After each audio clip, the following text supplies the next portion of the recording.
Gormenghast. Chapter 28.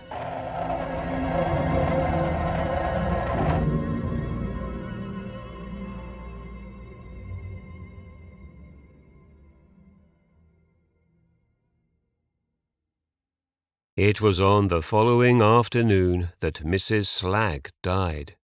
She was found lying upon her bed towards evening like a little grubby doll. The black dress was awry as though she had struggled.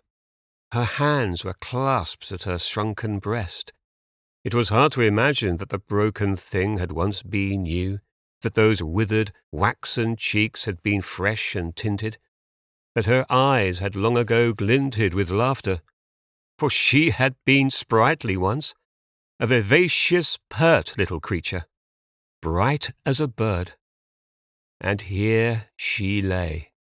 It was as though the doll-sized body had been thrown aside as too old and decrepit to be of any further use. Fuchsia, directly she had been told, rushed to the small room that she knew so well. But the doll on the bed was no longer her nurse. It was not Nanny Slagg, that little motionless bundle. It was something else. Fuchsia closed her eyes, and the poignantly familiar image of her old nurse, who had been the nearest thing to a mother that Fuchsia had ever known, swam through her mind in a gush of memory. It was in her to turn again to the bed and to take the beloved relic in her arms in a passion of love, but she could not. She could not. And she did not cry. Something, for all the vividness of her memory, had gone dead in her. She stared again at the shell of all that had nursed her, adored her, smacked her, and maddened her. In her ears the peevish voice kept crying, "Oh, my weak heart, how could they? How could they? Anyone would think I didn't know my place." Turning suddenly from the bed, Fuchsia saw for the first time that she had not been alone in the room.